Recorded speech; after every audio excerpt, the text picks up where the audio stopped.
Like some sci-fi explorers lighting out from whatever war, we came to the point of no passage, the end of our universe.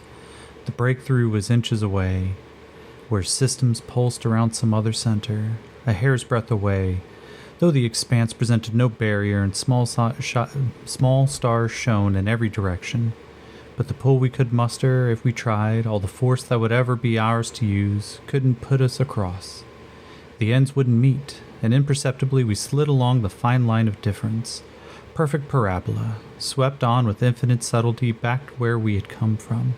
To interpreters and abandoned planets, to alien invaders and their superior fleet, never guessing the foregone conclusion or knowing how far we had flown. Escape by George Bradley. And so we are going to come right back. Thank you for your patience during my hiatus, because I had no voice, and a solo podcast without any voice is actually kind of boring. But we find ourselves still, poor Yakeem, stuck here in the center of all this. He had spent a couple of days trying to find out as much as he could about the young woman who had been so brutally and horrifically manipulated, experimented on. That chest crab implanted in the middle of her chest and turning her into a formidable fighter, but as Yakeem got a chance to get to know her a little bit, he realized, of course, she was an unwitting fighter. She had no desire to be here, and outside of just the faintest desire to actually get out of this situation, she told him that if he found a way to get her out, she would want to go. But she doesn't believe it's actually going to be possible. Now, Yakeem also not one to really give up, making sure that he still had the key card to get into the vehicle bay. Had a couple of conversations with Talia, his captor, the one experimenting on him the worst, and found out a little bit about kind of the expectations of the Gitani and the Splugorth Empire. But in it, he also found a rather surprising, sympathetic person, one of the Alteran warrior women by the name of Anne Ra, looking for a way to get out herself. Now, these particular women, clone race that are effectively slaves directly to the Splugorth, used as part of the slaving runs, but at the same time treated as property themselves, Yakeem, in his conversation with her, found something fascinating. She wanted to get out, and she wanted to just simply be. She wanted the rights and understandings, the desires of just being able to own something, to pick something up. In particular, what she found particularly fascinating was jewelry. And now Yakeem, a little surprised, but not entirely sure on how he's going to get out, made sure that he understood, too, that whatever approach he's going to take, there is a turret watching their every move on the only ramp in and out of this subterranean dungeon. And so we are going to return as Yakeem, he is, well, quite frankly, still a little unsure, but he also knows that eventually he is going to have to get out of here. So I think we are going to give him here just a couple of minutes.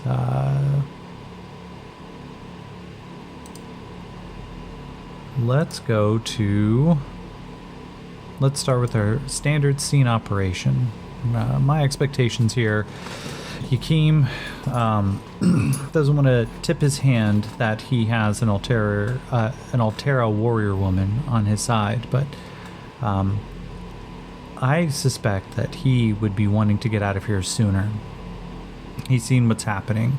He's just waiting for that day to come where he's going to be carted out again on one of those slaver carts. And the worst thing that could possibly happen to him right now would be them putting another one of those parasites on the back of his neck. So we're going to check for the scene. All right, it is interrupted. 56, move away from a thread. Transform. Extravagance. Well, let's find out the thread that we are moving away from. Okay, interesting. Okay, but I think I kind of understand this. So we're going to move away from the Splugorth function here. The transform extravagance. Oh, okay. As Yakeem begins to kind of approach, he sees every now and then, he believes it's Anra. There's a slight issue with any kind of clone race, and the fact that, yeah, it's kind of hard to tell them apart. But as he approaches one after another, trying to, hey, wanted to ask you about jewelry if you get an opportunity. And he watches for their approach. None of them seem to really pay him much mind. Some of them shove him back and just get back in line. But as he wanders around, he's like, how the fuck am I supposed to find out which one was with me? Oh, god damn. Alright. Well, there's something going on. Let's give him a quick notice roll. Because I think something... D6. Not. I need to get some real dice here. We're not going to roll those fake digital dice. Oops. Now. Alright, 5 and a 6. 6 blows up. It's an 11 total. And so, Yakeem starts watching some of this, and he's like, oh, fuck, something's going on. He kind of glances around, and he looks over, and he sees Talia, and he's like, hey, I'm not trying to, like, pry or anything, but is something happening? Let's go to a plot twist roll. Skills, conversations... I know there's a plot twist table. Come on. I could have sworn I had just seen it too.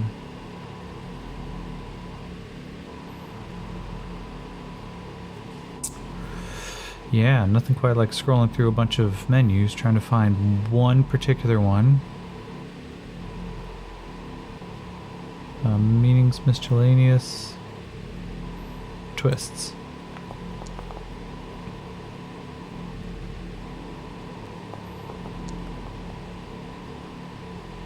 Escape death. Escape death. I mean, that's a little bit of too on the nose. Yakeem, of course, himself desiring to escape this prison that he's in, primarily to avoid death, right? But also, but we're moving away from a thread, and the transform extravagance. What I'm actually thinking it is, Talia kind of looks over to him and goes, well, we are expecting potential great visitor. And Yakeem just, oh yeah? Who are we expecting? It's like your mayor gonna come. Do you guys have a mayor? You have a president? Goes, no, that's absolutely absurd. Why would you trust the people to be able to vote on their own? No, we are primarily just well, quite frankly, we are well, how do I put this? We are owned and controlled by one particular species and race. Ours in particular, Splithgrin, is one of the strongest of the Splugorth out there. Okay, that's cool, man, but that is he visiting? Oh, don't be absurd. He would never actually come out here. No, he primarily lives in his pyramid in the middle of Atlantis. No. We are going to be, well, we're going to be expecting one of the high priests. And he goes, oh, that's okay. Should I be worried? Should I put on like a nice suit or something? I mean, can I wear something other than just pants? He goes, oh, no. The high priest is going to be coming out here to examine you. We're going to determine, given your very limited lifespan that I've been reporting on, Well, we're going to determine if you need to be transported sooner rather than later. Oh, fuck. How soon is soon? I wouldn't worry about that too much. Quite frankly, when they come to capture you, you're not going to remember much. You'll probably just be in the gladiator pits. They'll probably just let you burn out. Fuck. You guys are dicks. I don't understand what genitalia has to do with this. Right. Okay, man. Just how long do I got? Let's see. Is there anything about time? We will give... yeah, we'll just roll general actions and hope the Oracle helps us figure this out. Defiant Bazaar. Oh, well, quite frankly, we have no idea. You'll probably just be, whisked away. It could be days, it could be today. Well, we're not entirely sure. Ugh. Yeah, you guys never heard of, like, calendars or some, just the basic invite? He goes, why would we bother? Your property. Right. Okay. So, I think what this means to Yakeem, he's got to go. Yeah, his real action here, his only real move is he's going to have to make this escape attempt, like, today. So, Yakeem, he, okay. I think Yakeem starts coming up. I'm going to bump the chaos factor up because that's fucked up. And I think Yakeem is going to be one to start looking at the escape routes. So, let's try. Does Yakeem attempt his escape today? Exceptional, yes. Not only is he going to escape today, he's going to go for it pretty much in the next few minutes. Now, the last one. Does he tell the girl with the chest crab? Because he did promise her 70. Yes, he does. Okay. So Yakeem, looking around, he just kind of goes up and he sees her from across the room. He goes, I'm going to give him a stealth check. I think people are going to be watching him right now. His stealth is a... Get out of the way. D8 plus 1. Cool. Thank you past me for giving Yakeem some good stats there. That's a 4 and a 5 plus 1, so it's a 6, so that's a success. I'm going to give Talia a notice roll.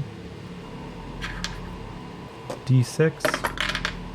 It's 3. Talia does not notice. He comes over and he starts talking to the girl with the chest crab. He sees her from across the way. He's like, hey, that birthday party we were talking about? She kind of looks at him. She's like, what? Have you lost your mind? He goes, no. We were talking about that birthday party you wanted to get to that you weren't quite sure if you were going to get out in time. And I was going to take you. It's happening today. So, happy birthday. And she takes a second. She's like, oh, is that happening today? Yeah, it's going to happen today. Okay, we're going to give him a persuasion roll. So that is a D6. That explodes. So it's a 10 total. And, you know what? We're just going to call that as a success. It's with a raise. Yakeem's going to go, yeah. So, pack your best gifts. So, okay. Yeah. We can do that. All right. So you want to go meet me by the doors and say about 15 minutes? She looks around. Oh. Okay. Yeah. I think I'm gonna go maybe grab one of those toys we played with earlier. Yeah, that's a good idea. We're probably gonna be fighting our way out of here. So I think she's gonna need a name. So I made a copy that had her stats on it. Let's see what randomly generated name she gets. She is Inter. Hello, Inter. Welcome to the party. Oops. Enter, and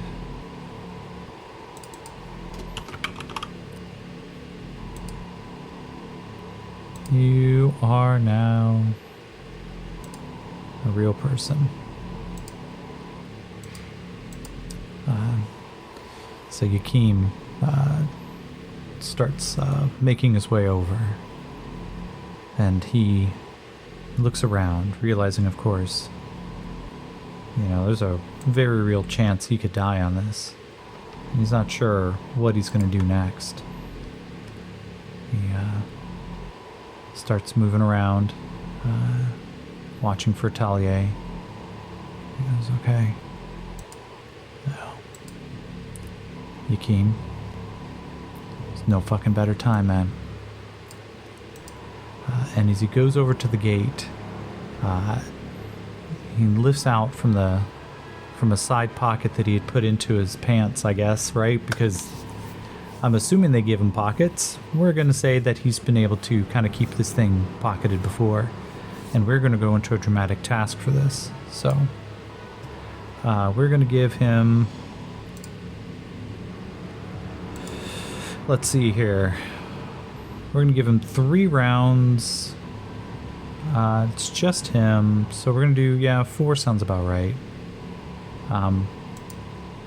It's still going to be kind of a brutal one. So, Yakeem goes up to the gate, and I think the first thing we're going to give him is a reset? No.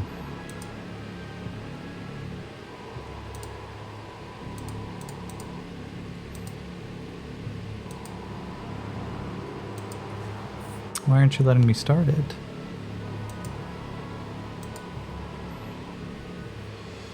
Total segments, current segments, 0.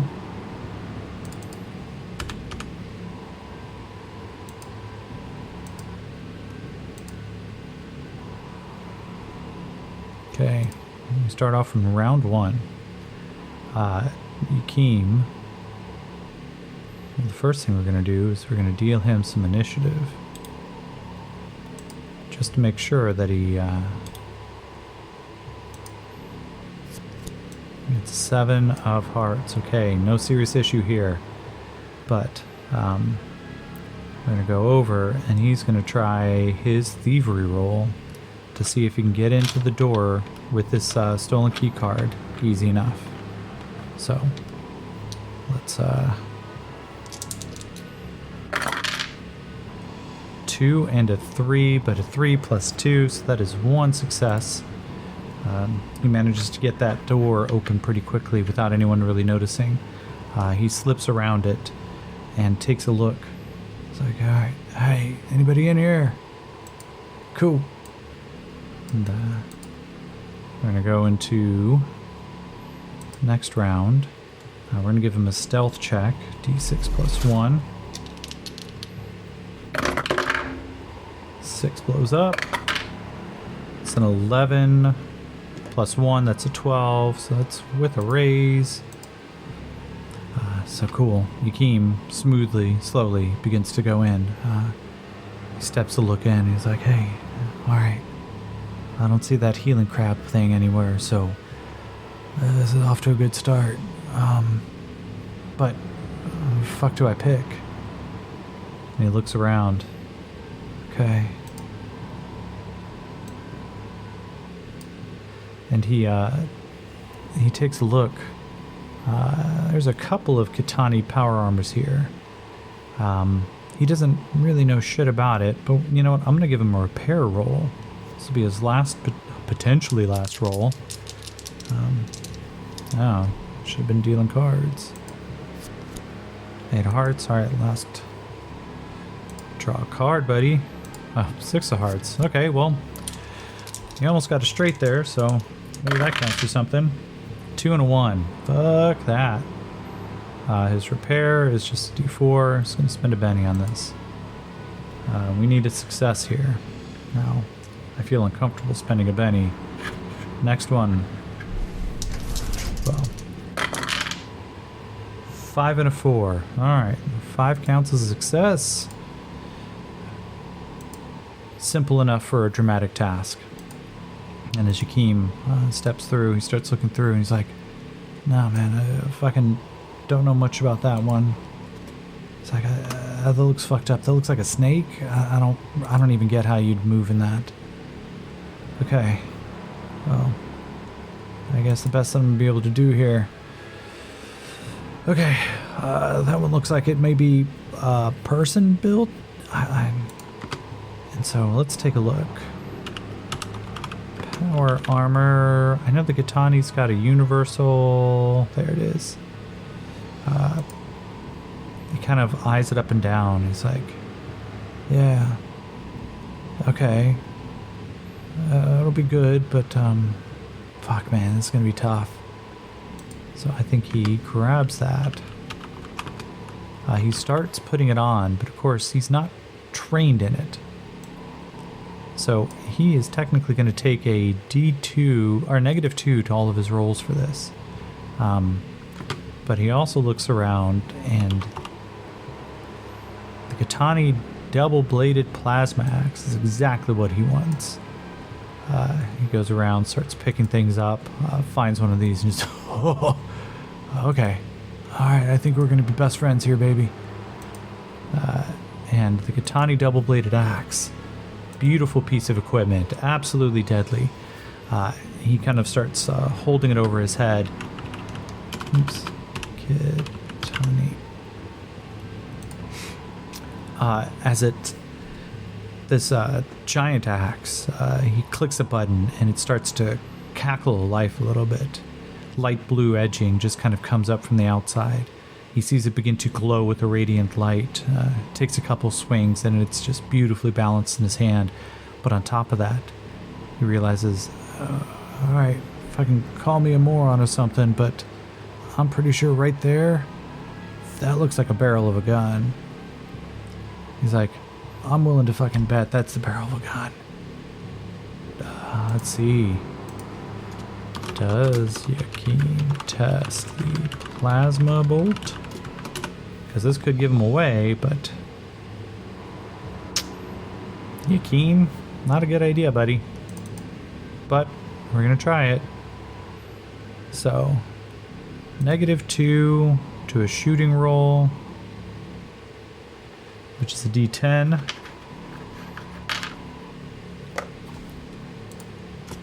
So D10, D6. 6 blows up, and just even with the -2, that's a hit. And he takes a shot. And let's take a look at something here. What actually? No, go away.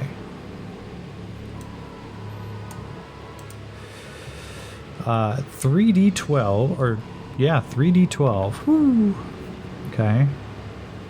I should have grabbed more dice. Alright, that's an 11, plus a 4,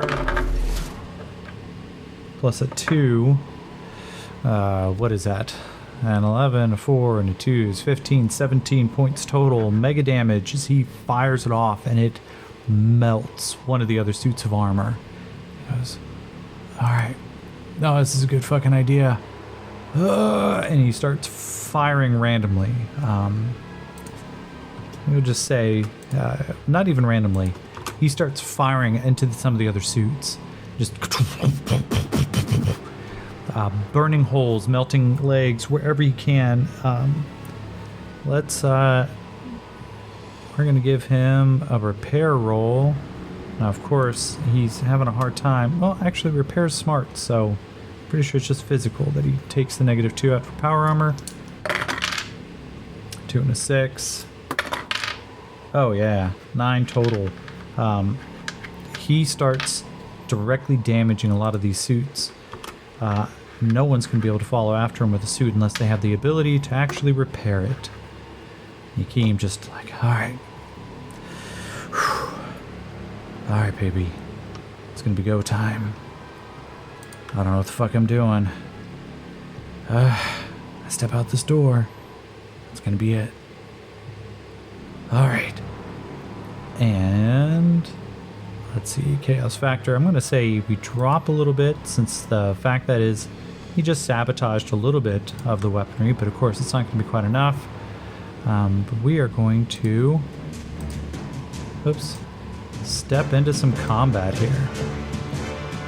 So that seems really loud.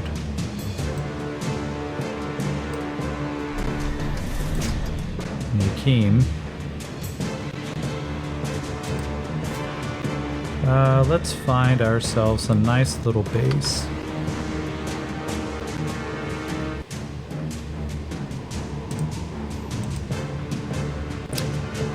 Let's find a scene. And I'm picturing a scene that looks like a warehouse? No, I'm not sure about that. Cargo bay.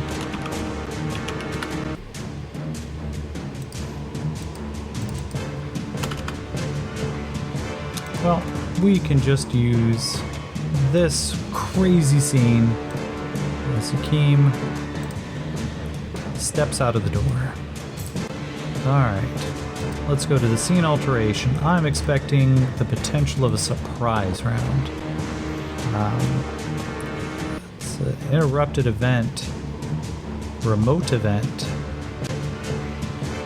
overindulge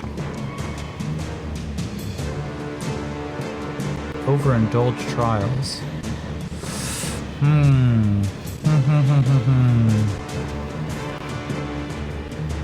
Overindulge trials. It's a remote event that's going to affect this. Maybe. Oh, I have an idea. Is a...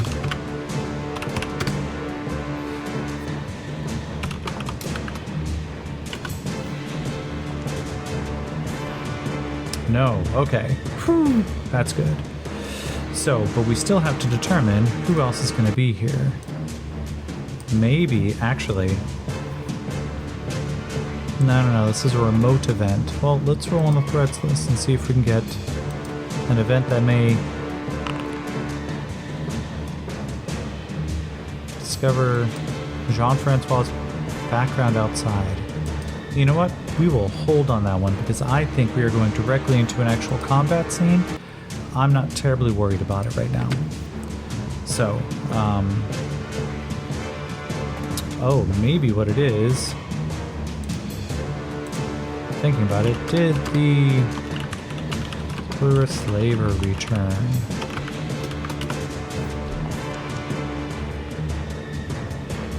And new random encounter.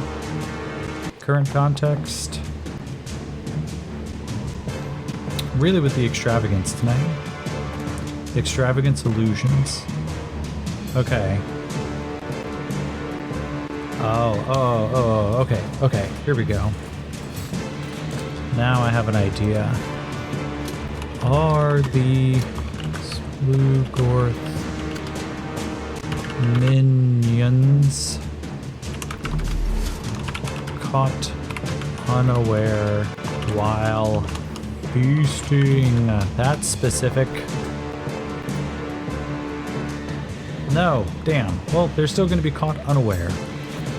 So as Yakeem steps out, the power armor still a little uncomfortable around him, but heavy set as he is, he's now standing easily about 10 feet tall in this carapace-like glimmering armor. The let's see, it was 4 total. Go over to Anra. We're going to give enter her token.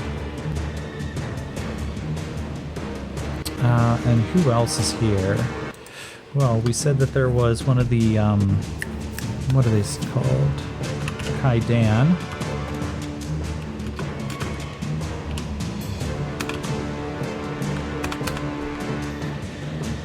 How are they even spelt? Huh.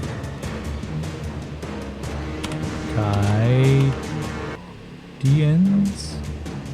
Abilities, races, but I don't actually have a... How do I not have an NPC for that? That seems like a gross misappropriation, so...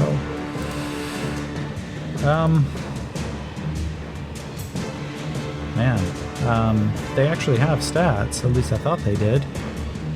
But, you know what, we're just going to put another... You know what, not a Katani Commando. There's another Katani... Nope, that's just it. So we'll just put another commando out there. Fall, Talia, and who else is going to be here? Oh, we said that there is one of these Splugorth, what are they called? Not a Beastmaster.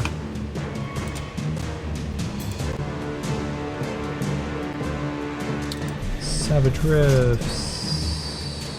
Atlantis and the Demon Sea. No. What the fuck is it?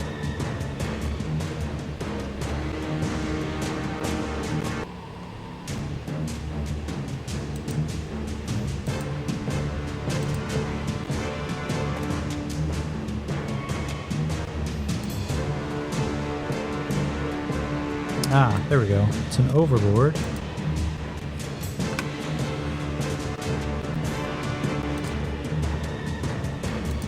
Import. And then, what were the other creatures? Yeah, it's one of the High Lords.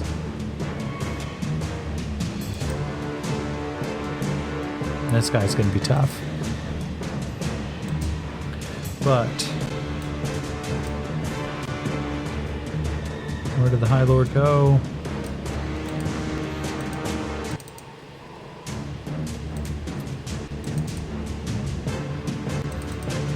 So it's not just the High Lord.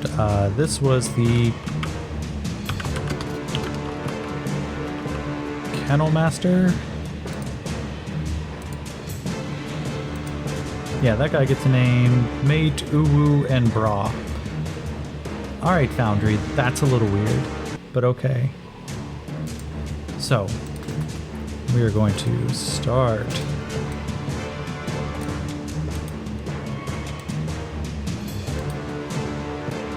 This is for all the marbles, kids. Let's see if Yakeem can actually get his ass out of here. For Talia, he's got quick. Let's see, 8 of diamonds. The Kennel Master, what is... I mean, what kind of edges does he have? Let's see. Level-headed. He gets to draw 2 cards and choose which one. Okay. That sucks. So he's definitely going to take the 10. But Yakeem gets the ace, so that's definitely a nice thing. Yakeem, alright. So, Yakeem comes out, and none of these folks are going to get their first real turn, as I'm going to actually say, and why isn't it giving me the left click to release? Yakeem gets a surprise round. He steps out, and he is going to target the Kennel Master, and he's going to target that guy. And he's going to multi-action penalty. He is going to start taking some shots. We are going to Plasma Bolt. Mod of +4 for the drop.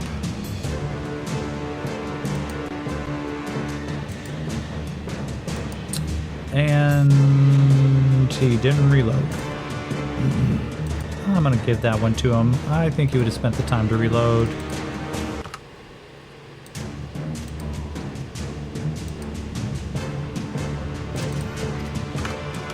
+4 plasma bolt.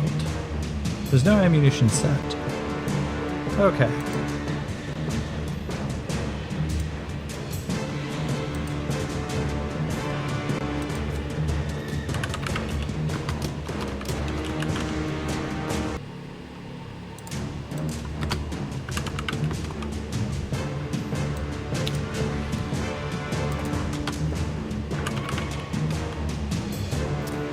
I'm gonna give him a couple, and now let's stop dicking around and let's start fighting.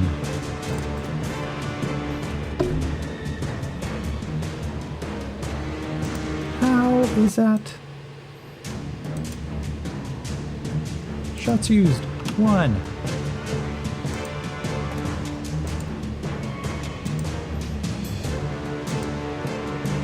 Yakeem comes running up. And he is going to take a swing because I am done with that. Wow. Alright. Thanks, Foundry. That reminds me, this is why I use dice. D8 and his D6. He gets a +4, -2 for multi-action penalty, so only a +2 on these rolls. A 1 and a 4, so that is a 6. And now that is not a hit with a raise. What is his parry? His parry is 5, so that is a hit. Right on, Yakeem. Good job. So the Kidani double-bladed axe is strength plus 2d12 plus 3. 2d12 plus another d12 plus 3 plus 4, so it's +7 total. That is a 1. The 12 blows up. Another 12, so it's 24, 25, 35, 35 plus another 12. Wow, Yakeem, 47. 47 plus 4 is 51 plus 7 is 58, and this guy has a toughness of 24. So Yakeem realistically could take this guy out in this one shot. Of course, he is going to burn a Benny. His vigor is a D10, it's a D6, and soaks 1. He's going to burn the other Benny.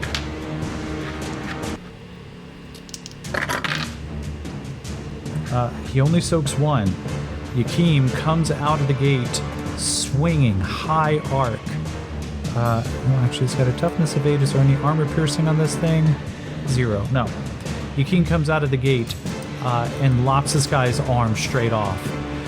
The double-bladed axe, as it powers up, it becomes this crackling blue energy. It almost feels like lightning. And as Yakeem swings,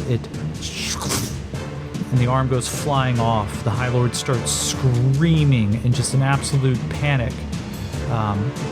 And he turns and comes over to the larger Kaidan.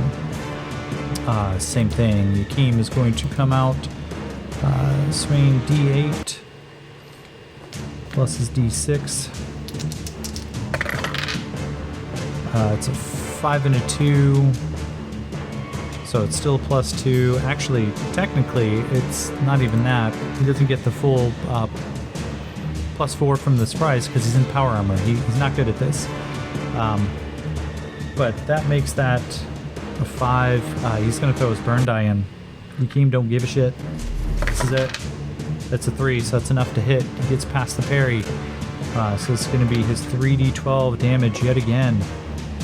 So Yakeem... Where did that D12 go? There it is. 2, 4, 4, 10, plus 7. It's not enough. Yakim starts slashing, and the Kaidan, it just kind of like catches it on the armor, surprised, and begins to try to parry, push him back. The Overlord power armor that he's already wearing and the Staff of Pacification, oh, that's going to be an issue. But Yakim seems almost like a demon possessed. Just begins to swing. One of the warrior women sees him, turns, and she is going to fire. Now Yakim has both nimble and dodge and the juicer ability, which means that he has a -5 to be hit. Actually, I think because he's not trained, he cannot take the nimble feature. I'm going to say he can't. It's still -4 because Yakim is incredibly quick. So it's a shooting roll of a d10. She's not a wild die. So that's a 9. -4 puts it down to a 5. That's still going to hit. The wrist blaster is 2d12.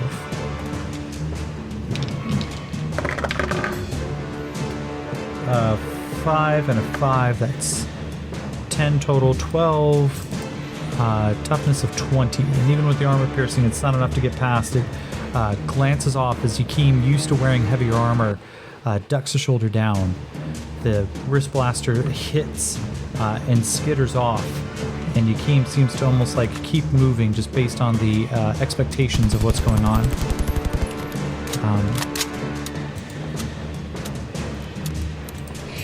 So let's turn on some cool sound effects too while we're at it. So that is her. She goes back. She's going to take cover. Ann Ra. All right, Ann. Let's see what you can do. The first thing I'm going to do for free, I'm going to give her a notice roll to see if she understands what's going on. This is a D8. And that is a 6. So she sees kind of what's going on.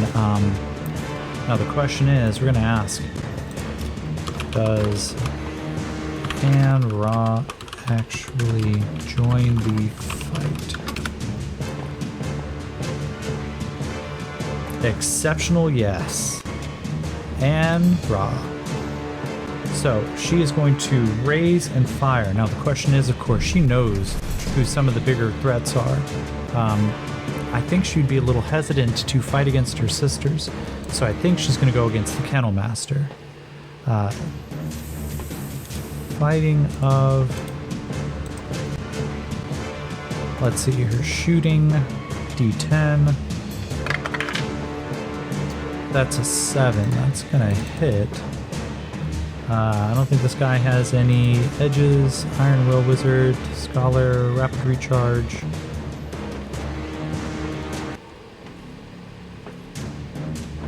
Nope. Okay. So Ann Ra raises and fires her shot. The wrist blasters do that 2d12 plus 2. So let's go ahead and get that going. That's a 3 and a 2. That's a 5. Even with the combined... Yeah. It's not enough. And she turns and fires, and the High Lord sees, and there's an expression of fear. And actually, it's a +4, so that would have been a hit with a raise. That blows up, so that blows up. 12, 17 total, plus the 5, so that will be enough, right? 17 plus 5 is 23. Armor piercing of 2, that brings it down, so it is enough to, and this creature's already shaken. Ann Ra kills right off the bat the Kennel Master. She sees him, she knows how much of a threat he is, she knows the magic abilities that they have. She fires, and as its face turns towards it, this over-glaring, just lamprey style mouth opens up, and it hisses. As the plasma begins to burn, the creature slumps to the ground and just begins to dissipate in a continuous burning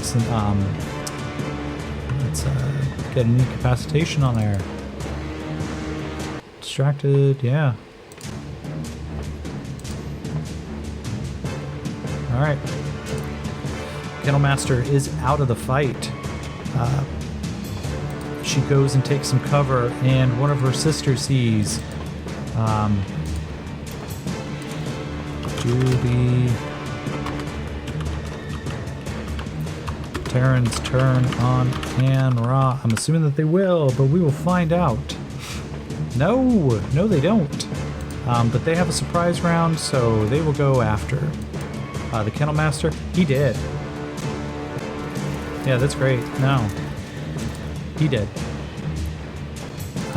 Mate Talia sees, but now we've got Enter. And Enter, I'm going to give her to start a fear check because she's just not quite as combat ready as the other two, but a forced success. She comes running out, and I think she's going to go up to Talia.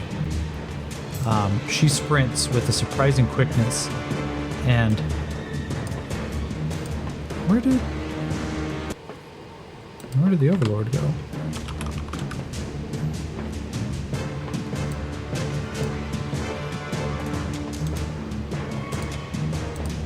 Alright, we'll deal with him in a second. I must have hit the wrong button or something.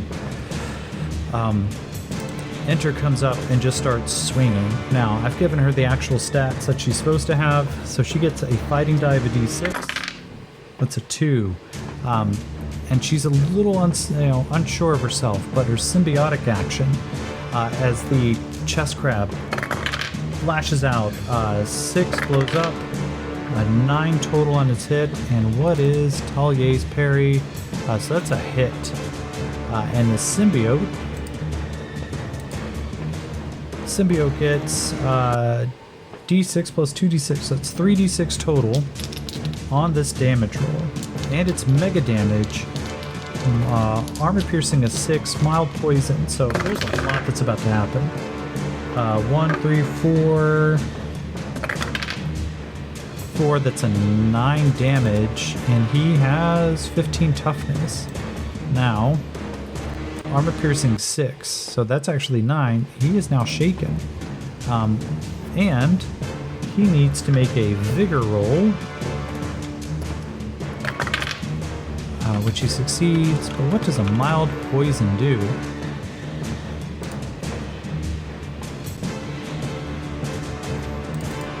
Alright, so let's execute the macro.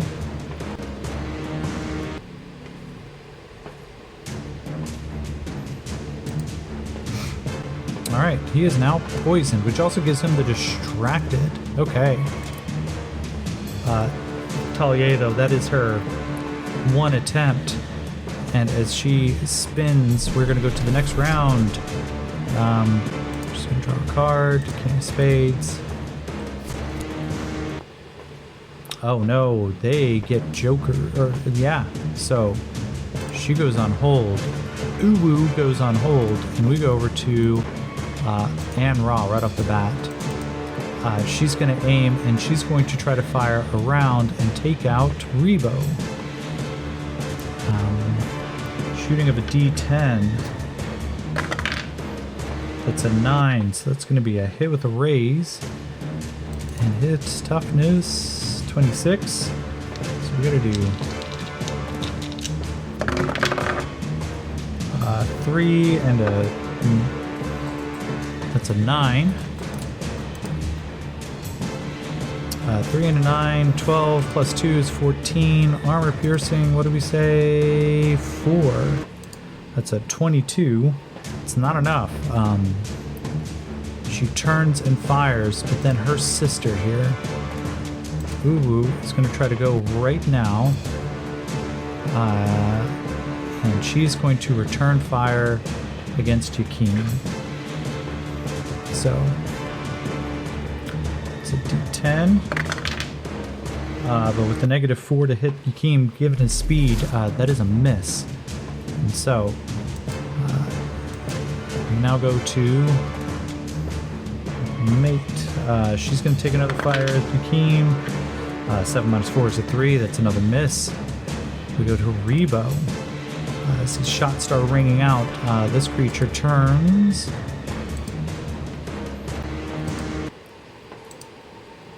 Let's make sure. Staff of Pacification. Rebo's going to take. Let's make sure. Brawny combat flexes. That's +2. Frenzy means he gets a second fighting attack. Yep, that's what I thought.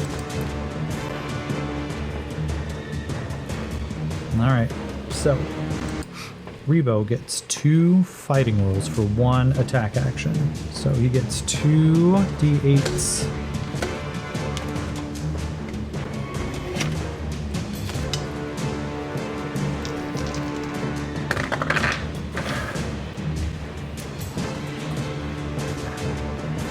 A 1 and a 7 minus 4. Let's see if the 1 is a critical failure. It is not. So it's a 3 and a 1. Neither of 1 is going to meet Yakeem's parry, which is currently a 6. And as this creature starts lashing out, trying to catch Yakeem, these 2 power armored creatures going back and forth, Yakeem starts parrying, blocking it with the broadside of the axe just to kind of keep the attacks down. And then that's going to be it for Rebo. We go to Enter. She's going to keep up the attack. Screaming in a little bit of fear. She's going to roll her... Oh, no. Okay, so it's not a critical failure, but it is an automatic miss. Her symbiote, though. 4, that's not going to be enough. As Talier is now... Actually, they're +2 because he is distracted. Oh, no, it's a -2 to his rolls. Enter tries to overwhelm him with just constant swinging, and Talier seems a little shocked. Get back in your cell. I said get back in your cell. Last one of the gals is going to fire and misses Yakeem as he just kind of dodges and dances. Yakeem's going to take 2 actions against Rebo, both of which are going to be fighting rolls. And at some point, I need to give him Frenzy too, because truth is, he's been fighting a lot more than I was expecting. So attack number 1. So this is -4 total, given the fact that he is both in power armor that he's not trained in, and he's taking a multi-action penalty. But he knows he's got to overwhelm this creature. 6 blows up. So that's a 9 minus 4. It's a 5. That's not his parry, so he is going to throw in a burn die. So, there we go. That's a hit. 3d12. 6 and a 5. It's an 11 total. 11 total, 19 total versus a 26. And what did we say the armor piercing was? None. Yakeem just swings down twice. The first one doesn't seem to even get through the armor, but Yakeem is undaunted. Second fighting attack, -4.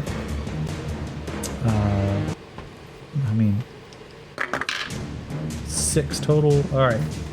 So it's an 11 minus 4, which is 11 minus 4 is 7, versus the parry of 6. That's another hit. Burn dice coming in handy, but man, isn't scary. 10 to 12, 19. Still not enough to get past this creature's heavy armor. And Yakeem just kind of gets stuck to a draw. Talier unshakes, but he is distracted.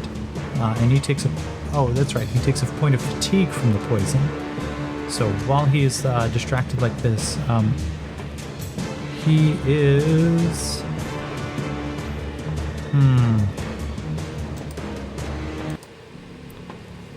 What is Arcane Protection?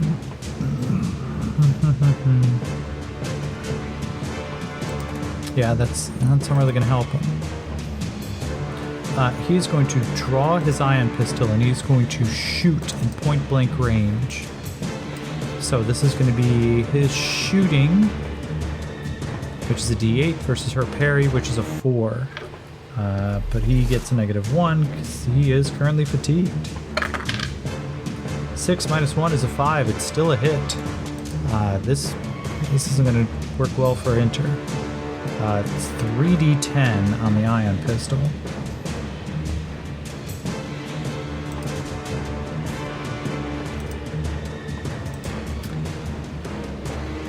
Yeah, 3d10, no armor piercing.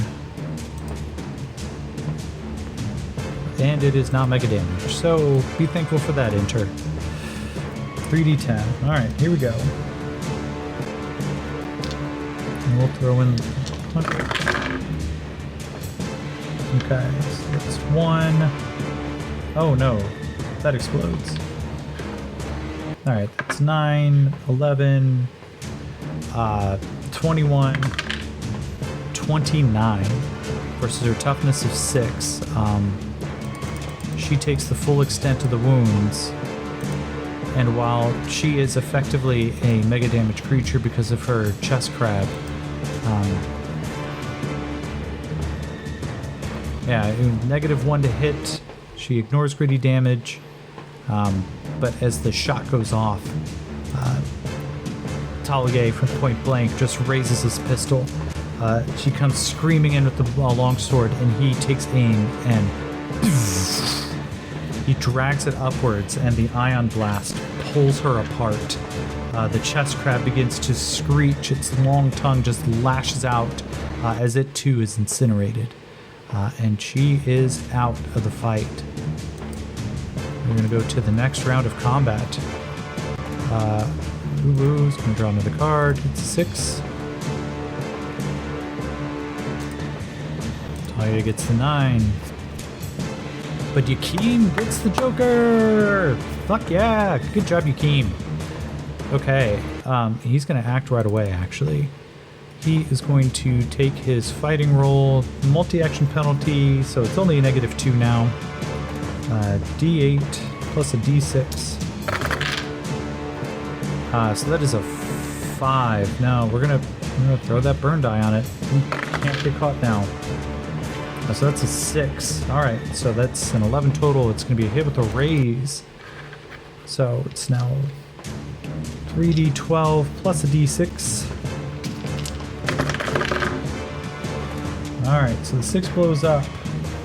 So we have 9, 15, 16, 17, 17, 23, plus another 5. It's 28. Versus a toughness of 26. He shakes him. The second attack comes through. -2, that's a 3. Alright, there we go. That's a 9. So it's another hit with a raise. As Yakeem just starts putting the burn die more and more onto it, and he feels time slow down, but he is in a panic. At this point, he would rather die fighting than he would maintain being a piece of property. Let's see. 5, 8, 11. Come on, I need this to blow up. 11, 22. That's not enough. No. Yakeem's going to burn a Benny to up that damage. So he's going to try again. Alright. There we go. This is looking a little bit better. It's a 19. 19, 21. Come on, D6. Blows up. What do we say? 21. So it's now a 27. 28, 29. And he takes out Rebo. He slices forward. The heavy-bladed axe carves into the heavy armor, and he finally feels and meets bone. The creature just begins to as he tries to pull the axe back out, but Yakeem's already planted one heavy power-armored boot into his chest, and now just withdraws the weapon. Now, I don't want this guy to disappear and die, so why isn't he showing up?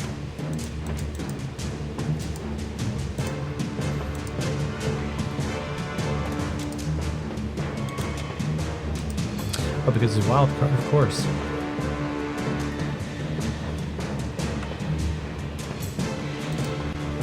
Well, regardless, that is Yakim's turn. He turns, and now one of the... Why do I forget what their shooting die is? It's D10, right? Shooting's a D10. This one turns and tries to fire. -4 against Yakim. That's a hit. Ruh-roh. So let's see. The wrist blasters do 2d12 if I remember correctly. 2d12 plus 2.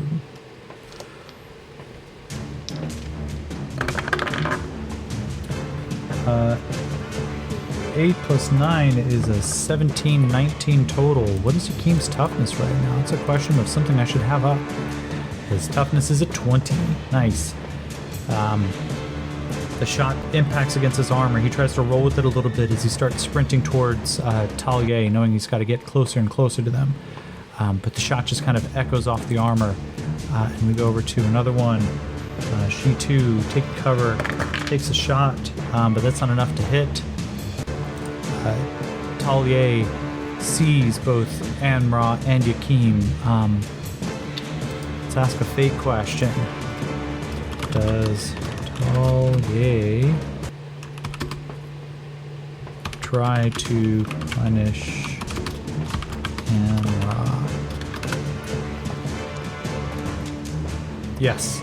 So he is instead, he holsters the pistol, pulls up a longer plasma rifle, and he's going to take a shot at An-Ra, knowing, of course, that generally any kind of resistance from one of these Alterans is enough to punish death.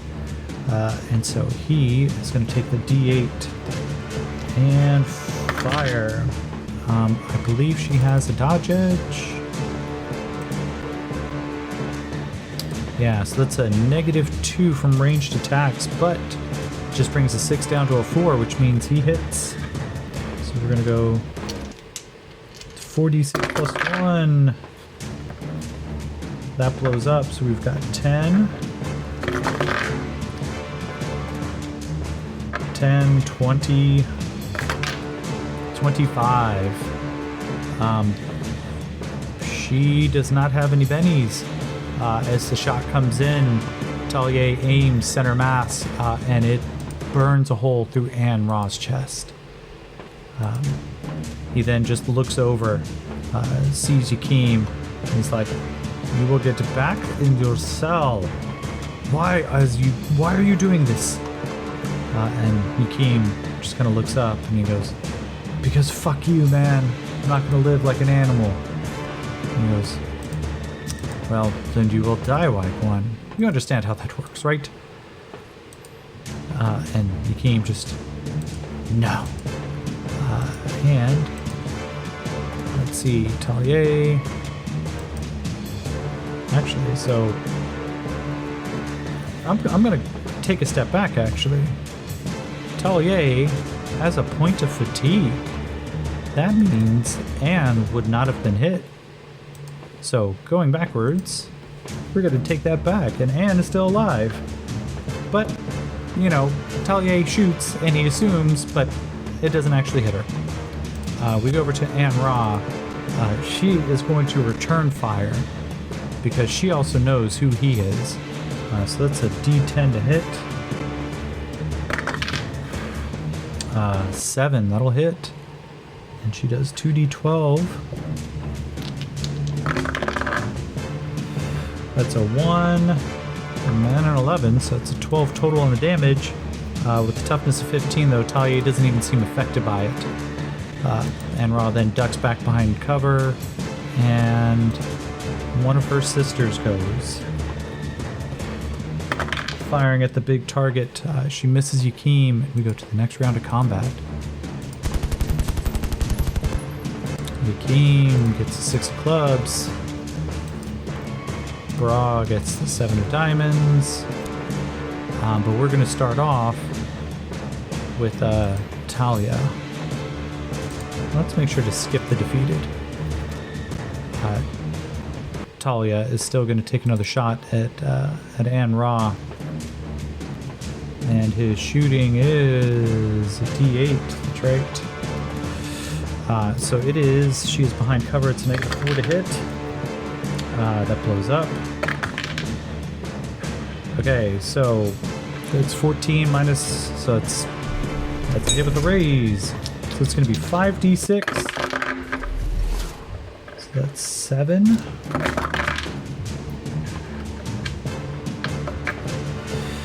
Seven, 14. 19 damage total. She is shaken.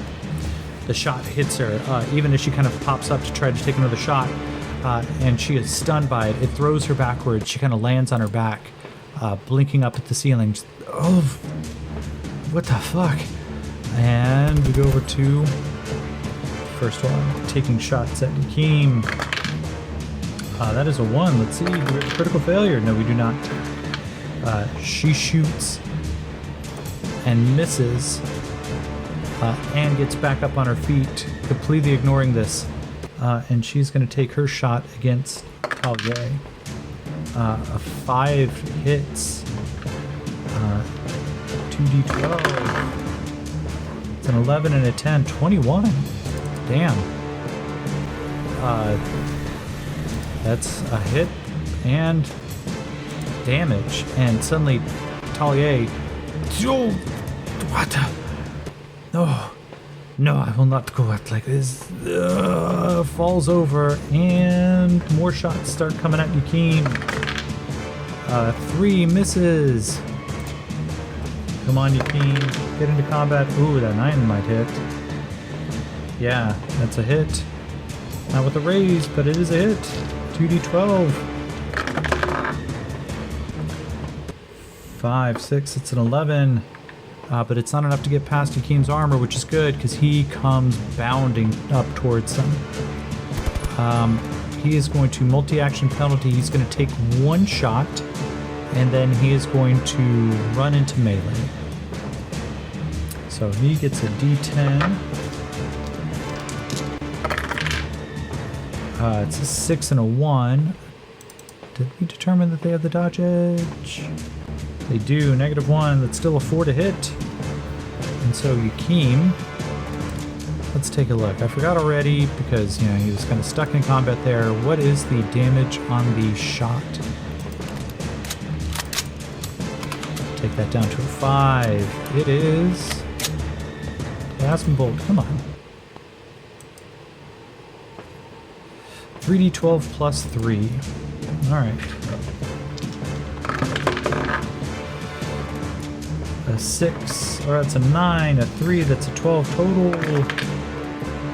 15, 16, 17. I'm trying to remember what I did. 17, that's not enough. Yakeem's taking the multi-action penalty. He's taking a shot. It's a -4 total to hit. She's got the dodge edge, so he would have missed in the first place anyway. He then comes bounding forward in an attempt to follow it up. So this is just straight, it's a d8 minus 2. It's a d8 minus 4, actually. So that's a -1. Please don't roll a 1. 5, okay. So that's a 4. It's not enough, but just even with the ferocity of it, he comes tearing up towards him. And Yakeem tries to get into a melee fight with one of these girls.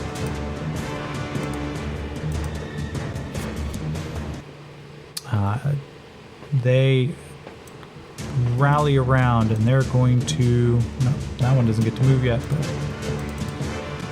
But, so she has a fighting die of a d10. She gets a +1 on the fact that she is now teamed up, or what's it called? Ganged up bonus. So it's...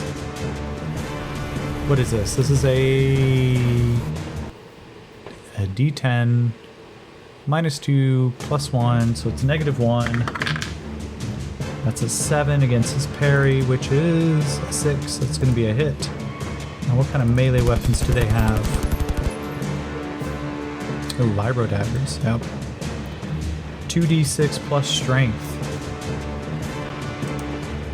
And their strength is... Oh, this is not good. 2d6 plus 12 plus 1. So that is 5. It's an 11. It's not quite enough. She stabs, pulls out this vibro dagger, tries to catch him underneath the armor. It seems like it's going to pierce in just a little bit, but she withdraws the blade, and it's just barely bent some of the metal. This other one comes in. She's going to run around the other side, so she's going to have a +2 to her fighting roll against him. So it's a straight roll given everything, which makes it a 9 to hit with a raise. Let's see, it's 5, 10, 21, 22. 22 damage, toughness of 20. He is now shaken. This other one kind of catches, and just underneath where his arm is, the gears and the gyros begin to burn out a little bit as she tries to slice. He seems a little shocked by it. And Ra, let's see. She has no choice. I'm going to give her a spirit roll to see if she can bring herself to fight against her sisters. 4, she can. She turns and she is going to take a shot at one of them to try to save the person who may be able to get her out. That's a 2. That's a miss. Not quite sure. She brings herself to aim fire. Yakim unshakes handily. He's going to take 2 fighting rolls, one against each one of these gals. So the first one is a -2, -4 total. That's a 7. Nice. So 7 minus 4 is a 3, plus an 8 though is an 11. So that's going to be a hit with a raise. That is what do we say? Why am I forgetting? It's 3d6 or 3d12 plus a d6 for the raise. 10 plus a 4, 14, 15. Ooh. 15, 25.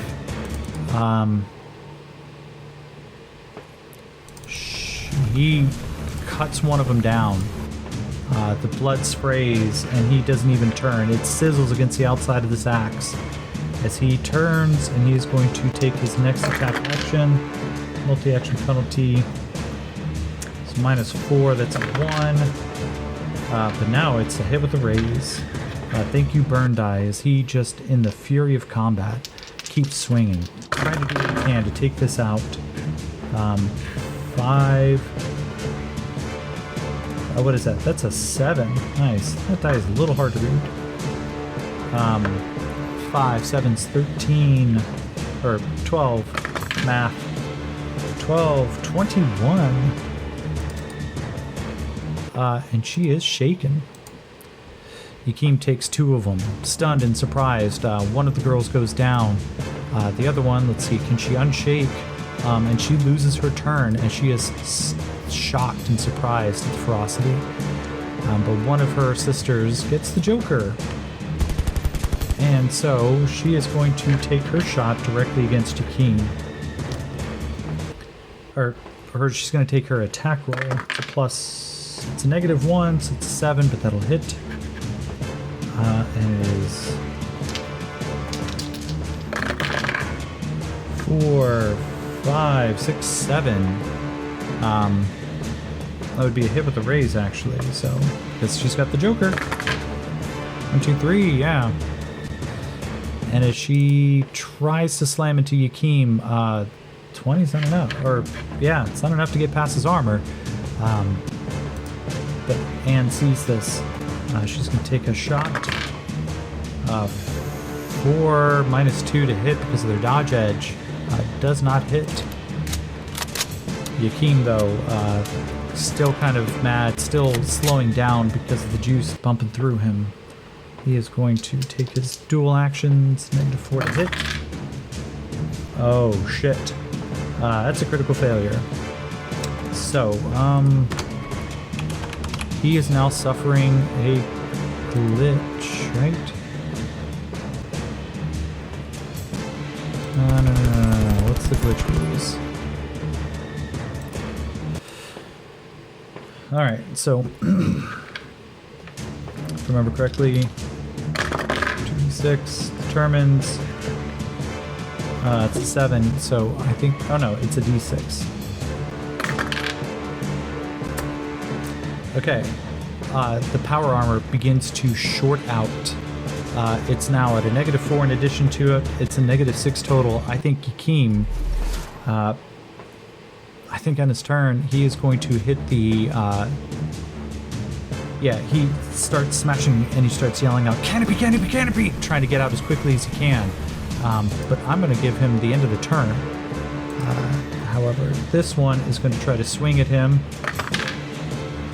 5 minus his 2. It's not enough. She misses. She draws the king. And keeps drawing. It's the 9. She's going to swing again at the king. That is going to be a hit. And so... Oh no, one of the d12s blows up. So it's 10, 22, 33. Yeah, that's definitely gonna beat his toughness. So that's gonna be 2, almost 3 wounds. That's 3 wounds. Whoops, wrong way. So I'm gonna spend a penny and give him that vigor die. D8. You've got to soak 3 wounds, buddy. Oof. Alright, he takes 3 wounds.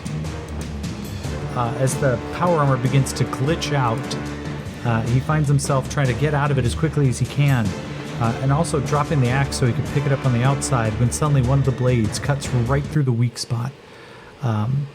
Shocked, Yakeem looks down and just, oh shit. Remains shaken, but as his action, I'm going to give him the internal repair system, +2 to try to take a healing roll, which is a vigor die. Come on, need this to work. So it's a -1 on this roll. Whew, that blows up. That blows up again. Okay, so he heals 2 wounds right off the bat, and he takes 1 charge out of his internal healing, but he remains shaken. Next girl comes up, trying to catch him as he is coming out of the armor. That is an 8 minus 2. That's still a hit. This is not good.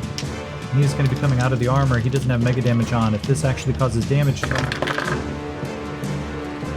3, 3, and 3. Oh, shit. Good job, Yakeem. As the power armor powers down, his toughness of 8 doesn't actually... it doesn't get through. Woo, that's luck. Anne Ra is going to take her shot against one of her sisters. She doesn't like this. That's a 4. Yeah, that's not going to be enough. But then she runs up, and she's going to get into combat with one of them, just to try to keep Yakeem safe for a moment. Yakeem, come on, buddy. All right, Jack, that's a good start. No, someone's going to go before you. Fortunately, Anne's going to get to go before everybody. Swings at one of her sisters, a 7 to hit. And get that lined up.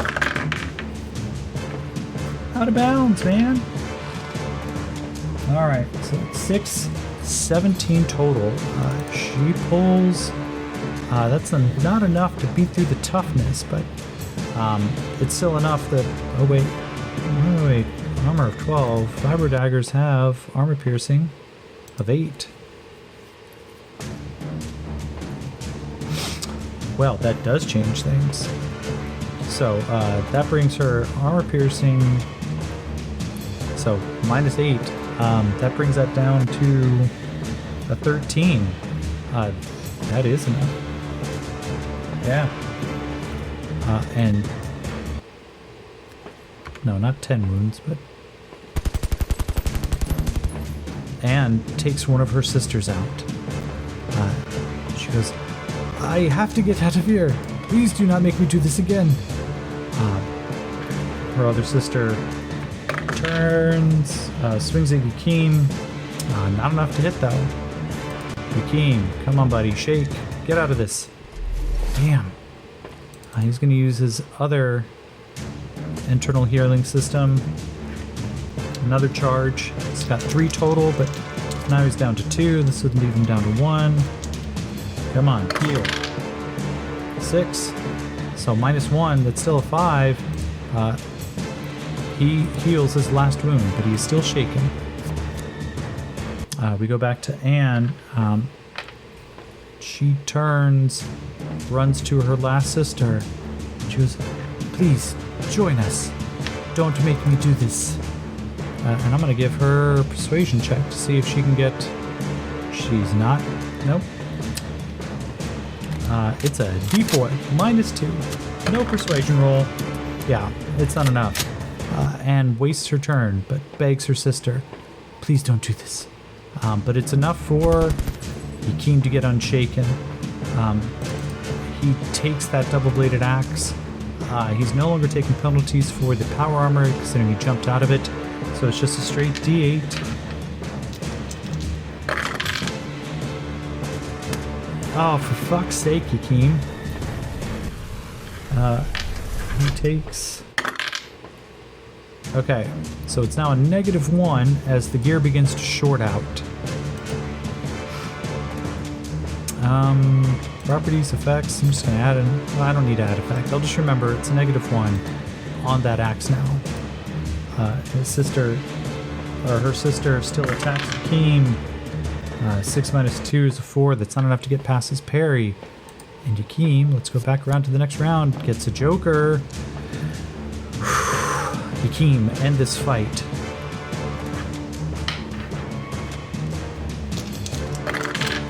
So that is a 6, +2 is an 8, -1 is a 7, and that meets her parry!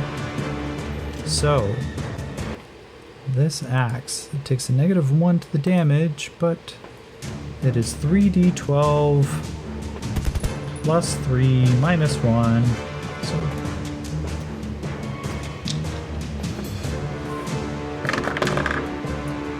4 +5 is 9. 13 with no armor piercing.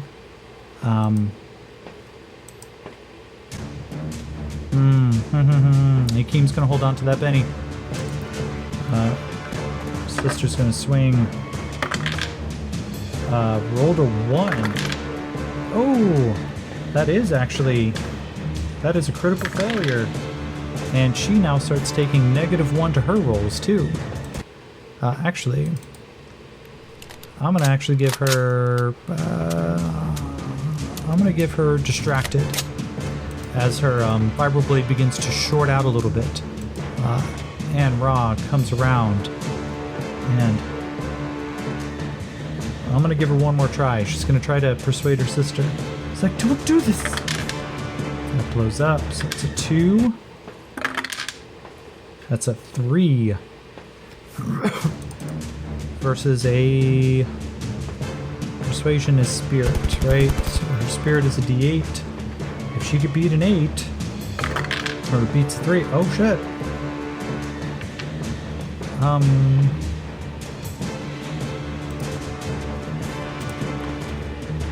Does mate turncoat?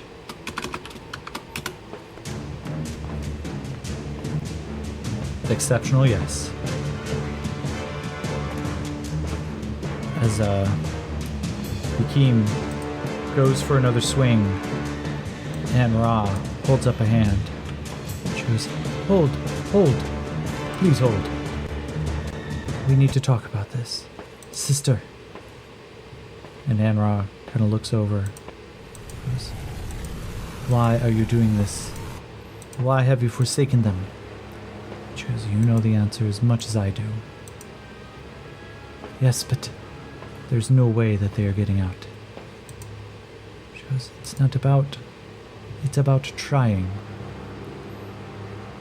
Well, if it is about trying, sister, then what do we need to do? We need to get out. We need to open those doors. And we need to fight.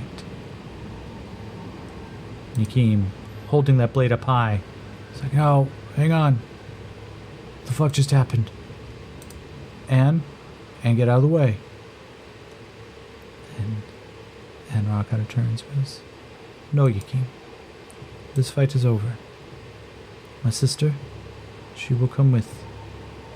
Or at least she will not get in the way. So, let's duplicate. And now we've got...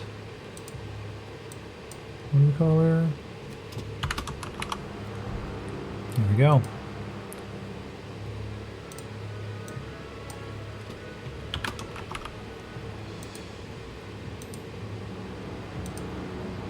And Mate looks over at Anne. She goes, sister, this is a fool's errand. She goes, I know. But if we wish to get out, then a fool's errand is what we must do. And this is the fool who will lead us. Yakeem. Wait, what the fuck did you just say? You just call me a fool? Pretty sure I just kicked everyone's ass. And Mate just, no, you... And pretty much killed everybody. Okay. Well, I took out the big dude. You did see that, right? She goes, yeah. We saw that. You did okay. Fuck you mean okay? That's bullshit. But they had a pretty good control on that. But I'm gonna roll a quick twist. Delay. Delay object. Okay. Because with one of those rolls earlier, with the external one,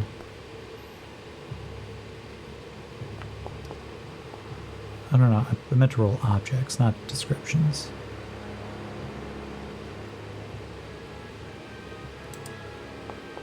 Delay object. What object are we talking about? Protection? Helpful. As Yakeem's cast off power armor, there's a moment where just doo-doop. Yakeem goes, did you hear that? I'm gonna give Yakeem a notice roll. D6. 3 and a 5. Yakeem just goes, hey. What's going on with that power armor? And suddenly, Talia, something clatters out of his hand. Let's see, he took 1 wound. I'm going to give him a vigor. -1 to see if he survives this. Talia, bubbling blood coming out of his mouth. He coughs it out. Hey, Yakeem. I told you not to trust anyone here. You did a very good job, but there's not much you can do. And the power armor. Boop. Boop. Boop. The Alteran woman look and go, it has been rigged to explode. I do not think we wish to be here anymore. And Yakeem turns and goes, I don't want to fucking be here at all. But we gotta get back that thing. Yes, but this is about to explode. We need to go right now. We haven't even taken out the gun. We need to go right now. And I am going to, in one last action, there is suddenly, as they run towards the gate to get up, the gun, -4 to hit Yakeem, misses. -2 to hit Anne, hits. -2 to hit Mate, misses. And the turret begins to fire. 7 plus 14 total damage. Let's take a look, and toughness is 19. She takes a couple of shots. They deflect off of this mystical amulet that she has around her chest. The gun, though, begins to make the staccato bursts of energy bolts firing across everyone. I'm going to give it another round of firing at them as they run. So against Yakeem, it's -4 to hit. It's 3, it misses. Against Anne, 6, that hits. Against... So Anne gets hit again. 11, 14. As the armor begins to absorb some of the shots, it slows her down just a little bit. But Yakeem just goes, "We've got to go. We've got to go right now." His pace die is a D8. Actually, I'm going to give them athletics rolls to see if they get out, as Talia has detonated the power armor. That is a 5. I'm going to throw his burn die on just to see. Okay, 10. Yakeem is going to get out, but the ladies...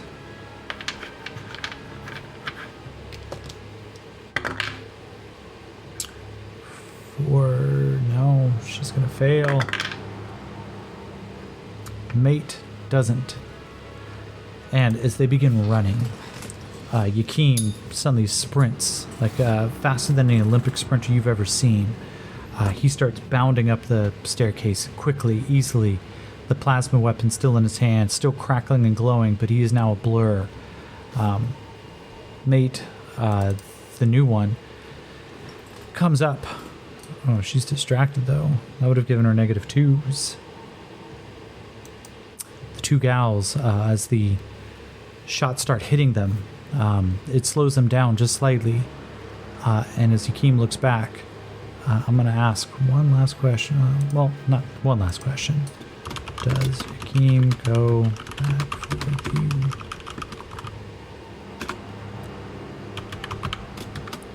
How dare I temporarily forget how to spell women? Oh, fuck. Yakeem turns, looks over her shoulder, sees the two. Mate had stopped to pick Anne back up. The burn marks across her chest from where the rifle, or from the turret began shooting into her. And he just...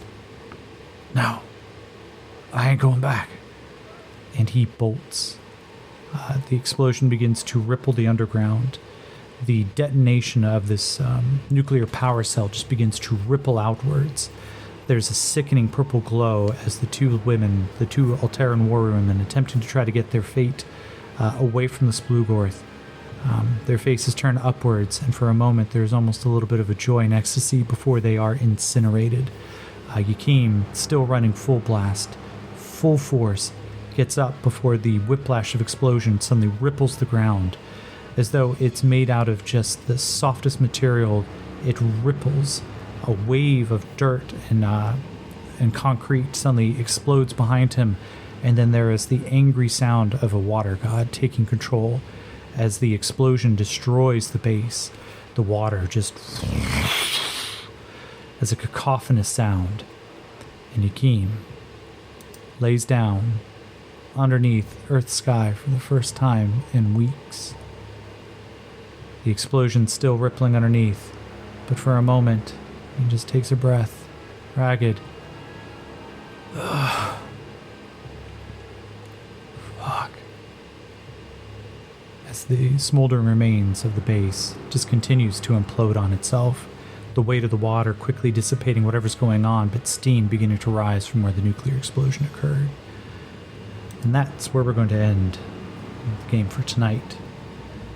So, for those of you joining, for those of you who maybe this is your first episode, maybe this is the first time you've seen, feel free to join us on Dying Sai at patreon.com/Dying Sai. You can join the Juicer Army and gain access to our Discord server, in addition to, once I kind of get through the cold season and I'm not behind on episodes, advanced copies of our episodes, name NPCs as they come up, vote to give bennies over to Yakeem just so he doesn't have to keep hoping for fucking jokers just to survive. Then also just kind of generally hang out and be doofuses with us. But otherwise, this podcast will release Tuesday morning. I record on Saturday nights. And regardless of what you may think, thank you.